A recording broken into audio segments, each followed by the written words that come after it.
नमस्कार, मैं हिमांशी राजपूत और आप देख रहे हैं भारत एक्सप्रेस डिजिटल। कुछ नेता ऐसे होते हैं जो बिना ज्यादा विवादों में आए धीरे धीरे सत्ता और संगठन के केंद्र में अपनी जगह बना लेते हैं। ऐसे ही नेताओं में एक नाम है प्रहलाद वेंकटेश जोशी का। जब सरकार के सामने बड़ा संकट खड़ा हुआ तो प्रधानमंत्री नरेंद्र मोदी ने जिस अनुभवी चेहरे पर भरोसा जताया वह थे Prahlad Joshi. NEET UG paper leak और देश भर में उठे विरोध प्रदर्शनों के बीच 25 जुलाई 2026 को केंद्रीय शिक्षा मंत्री धर्मेंद्र प्रधान के इस्तीफे के बाद जोशी को शिक्षा मंत्रालय का अतिरिक्त प्रभार सौंपा गया। हालांकि वे पहले से ही नवीन एवं नवीकरणीय ऊर्जा और उपभोक्ता मामले, खाद्य एवं सार्वजनिक वितरण जैसे महत्वपूर्ण मंत्रालय संभाल रहे थे। अब उनके सामने सबसे बड़ी चुनौती परीक्षा प्रणाली पर उठे सवालों का समाधान करना और छात्रों का भरोसा वापस जीतना। लेकिन आखिर कौन है प्रहलाद जोशी? आइए जानते हैं उनके राजनीतिक सफर की कहानी। प्रहलाद वेंकटेश जोशी का जन्म 27 नवंबर 1962 को कर्नाटक के विजयपुरा में हुआ था।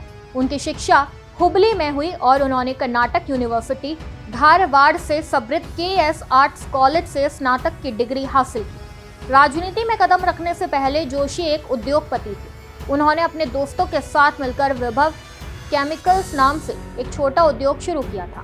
साथ ही वह हुबली स्थित Karnataka chamber of commerce and industry से भी जुड़े रहे। जोशी का राजनीतिक सफर राष्ट्रीय स्वयंसेवक संघ यानी आरएसएस से जुड़ने के बाद आगे बढ़ा।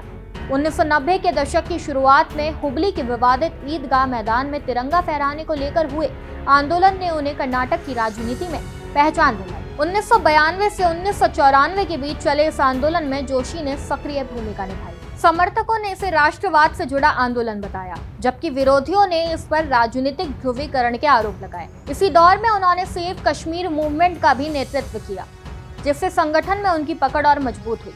आंदोलन के बाद बीजेपी ने उन्हें धारावाड़ जिला अध्यक्ष बनाया। इसके बाद वे कर्नाटक बीजेपी के महासचिव बने और 2013 से 16 तक प्रदेश अध्यक्ष की जिम्मेदारी संभाली। 2004 में उन्होंने पहली बार धारवाड़ लोकसभा सीट से चुनाव लड़ा और जीत हासिल की।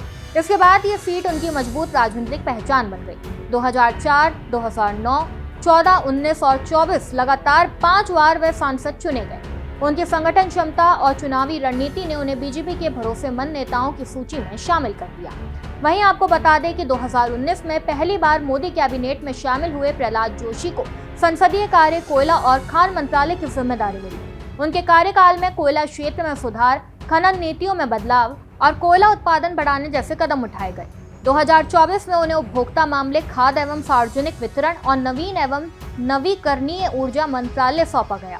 उनके कार्यकाल में ग्रीन एनर्जी, पीएम सूर्य घर योजना, पीएम कुसुम और ग्रीन हाइड्रोजन मिशन जैसी योजनाओं पर जोर दिया गया। वहीं अब प्रहलाद जोशी की नई जिम्मेदारी ऐसे समय आई है जब देश की परीक्षा व्यवस्था सवालों के घेरे में है।